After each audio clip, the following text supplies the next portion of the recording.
I'm Aaron from PhoneDog.com, and part 2 of a dogfight between the Xperia TL and the HTC One S begins in just a second. But first, special thanks to our partners at Best Buy Mobile for giving us devices like these for use in our One Paw Bandit giveaway game, which we turn around and give to you at instantwin.phonedog.com. When you walk into Best Buy Mobile, you'll walk out working. They'll help you set up your email, your web, your contact settings, and more. So when you walk out the door with either of these, your camera settings are exactly how you want them, your LTE settings are exactly how you want them, and more at Best Buy Mobile. Let's take a look. Which one's going to win? We'll find out starting right now. Two of a dogfight battle between two really high-end, I would say high-end Android phones. It's funny because the Xperia TL is $100 on AT&T right now, and it's packing the features that all the $199 devices packed earlier in the year. It's got a 1.5 gigahertz dual-core Snapdragon S4 CPU, a 4.55-inch HD display, so it's really kicking it when it comes to specs. 13 megapixel camera, 1080p HD recording, NFC. It's got the goods, so to speak. And I said that really professionally. It's got the goods.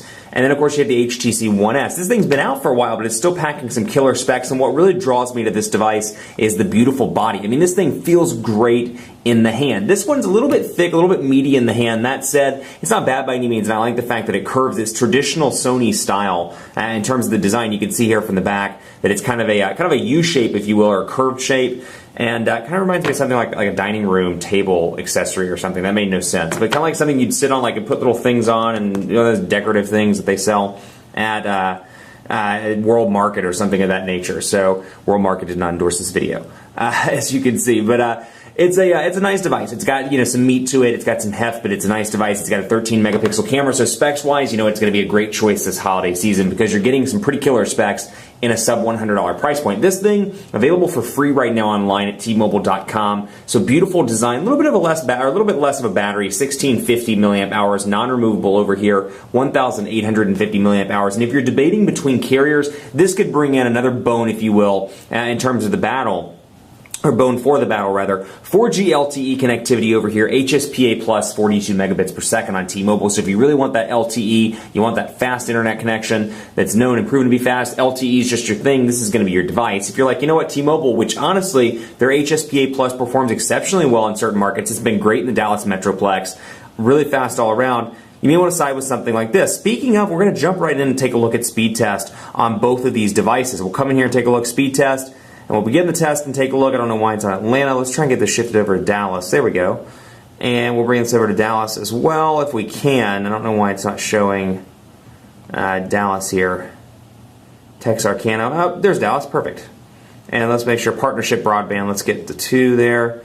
Quite a few servers over here in our great city. And then, okay, so we'll begin on both of these and take a look. AT&T LTE versus T-Mobile HSPA Plus. Now, AT&T's LTE has been exceptionally great in the Dallas Metroplex. You've got 18 megabits per second on the download. You're actually 19 megabits per second over here on the download. And then over on the upload, you've got about 8 megabits per second, 8.5. So really impressive all around. But this is nothing to scoff at, given the fact that it's HSPA Plus. This is 10.88 megabits per second. And on the upload, about 1.6, so really where you're kind of faltering here is the upload speed. 10.8 megabits per second, 1.66 megabits per second on the upload. And then, of course, on the download, like I said, 19.13, upload 8.42. So really impressive on the AT&T side. Let's also take a look at quadrant standard. And then we'll take a look at the speed tests as well and see how these things perform. Now, both of these have dual-core Snapdragon S4 CPUs.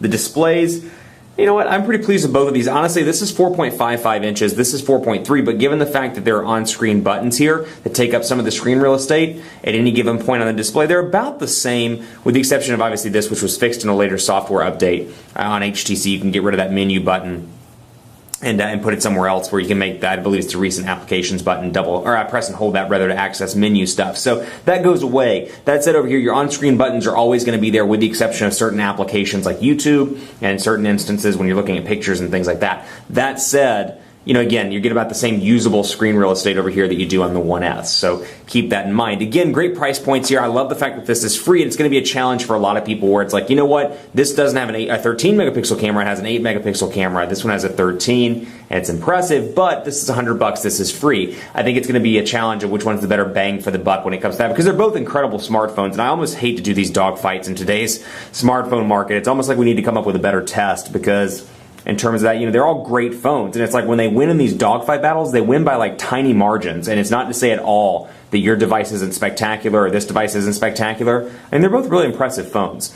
4,926 over here, 4,541 over on the 1S. And so you can see a little bit of a difference there versus the Xperia TL. That said, not a whole lot, and take quadrant standard with a grain of salt because it is negligible. You know, it's not always indicative of day-to-day performance, but still very impressive all around. So speaking of impressive and speaking of web and all that stuff, let's take a look. You like that transition? That was pretty smooth, huh? Let's go take a look here at PhoneDog.com on LTE, and then of course on T-Mobile's HSPA+. So overall, you know, responsiveness on both of these units, really responsive thanks to that dual-core Snapdragon S4 CPU. I'm a big proponent of Chrome, as you can see here running on the Xperia TL. Got my menu button, I've got my tabs up here at the top. I like the animations that show when you have various tabs running. I can open up a new tab. Oh, let's open up another one. I've got a bunch of stuff running. I can go through here, and the animations are fantastic. This works really well. And of course, portrait to landscape transition is nice. And 4.55 inches may be too small for some people. I hate to say that in today's world, but maybe a little bit too small for some. Then of course you have this portrait to landscape, nice and fast. This is a really impressive device, even considering the fact that this thing came out in February. In the mobile world, or it was announced in February at least. In the mobile world, that's an eternity. But this device has really kept up with the paces all around. Still a really impressive device, really beautiful. It was kind of ahead of its time. It's funny when these devices launch or when they're announced, you can kind of immediately tell if they're ahead of their time, they're launching right on time, or they're launching behind schedule. Case in point, the LG Intuition, which was a decent device when it was announced in February at Mobile World Congress, not so decent when it was released on Verizon just a few weeks ago, and then right before the Galaxy Note 2 came out. So you know, it just depends on how the release schedule works, but overall both of these are going to be great bangs for the buck. And so overall I think you'll be impressed with either unit. Let's close out by taking a look at camera. 13 megapixels on both of these units. I'm sorry, 13 megapixels over here with 1080p HD recording, 8 megapixels over here. What I like about this phone is HTC's ImageSense chip. It really is fantastic. It's good. It's right there on par with iPhone 5 and then some of the Samsung offerings, the Galaxy Note 2, the Galaxy S3. That's where it's at when it comes to camera right now. This is really impressive all around when it comes to overall image quality. What I don't care for are the overall camera editing choices. The way the camera application looks could certainly be better. And you'll see here, let me turn the sound on. Oops. There we go. Perfect. Back out here, and you're going to hear the shutter going off multiple times. I love this burst mode feature.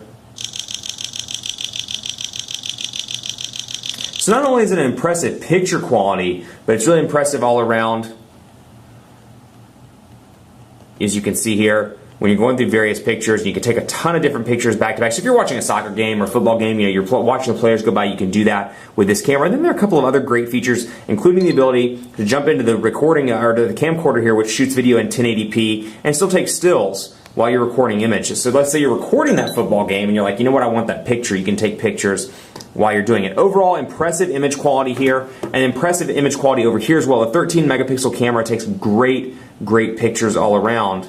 Let's make sure actually, yeah, 13 megapixel resolution. You've got a couple of different options here. Self-timer, flash, smile detection, shutter sound, quick launch, and then of course you have your flash settings here as well. So you've got a bunch of different choices. That said, it's very evident that this thing this is kind of one of those places where it's evident that it's a $99 device, because in terms of image ability or camera abilities, they're few and far between. But the image quality is actually pretty impressive. I'll show you over here. Let's see. I'm going to take pictures of this text, which you can't see on camera right now, but I'm going to go ahead and take a picture. And so you can see very clear dress rehearsal test on Monday, as you can see, for some project that we're working on, which you should stay tuned to Phone Dog because it's pretty exciting.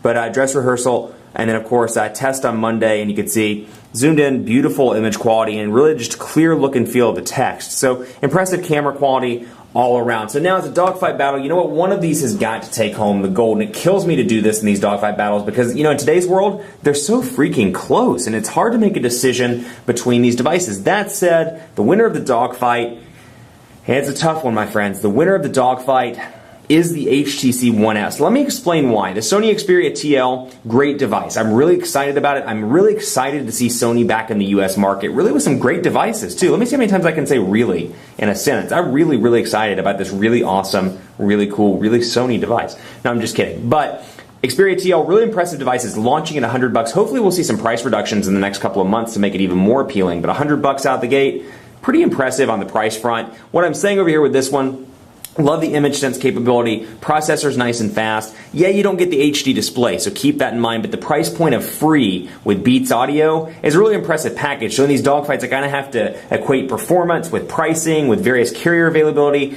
And in terms of the winner of the dogfight, it's the HTC One S. It's still, even this many months later, still a really impressive device. HTC has re-released it. It's free on T-Mobile.com. It's got the image sense chip and the camera. It's got an impressive build, really beautiful build here. And even though it has HSPA Plus instead of LTE, I think you'll find it to be really impressive. That's not to say both of these aren't awesome. I think you'll be happy with whichever device you go with. Keep it locked on PhoneDog.com for continuing coverage. Be sure to like us on Facebook, Facebook.com/PhoneDog. Hit me up on Twitter as well. Let me know what you think. You think I'm just incredibly stupid, which I have a feeling you Sony lovers are going to be on Twitter and be like, you know what, you're dumb. This Aaron guy hates Sony phones. I absolutely love Sony phones. I have nothing against them, but I think when you evaluate the entire value proposition, it goes to the HTC just by a narrow margin. But let me know anyway. PhoneDog_Aaron on Facebook, or on Twitter rather, and on Facebook at Facebook.com/PhoneDogAB. Thanks so much for watching. Keep it locked on the site for continuing coverage. As always, we'll see you next time.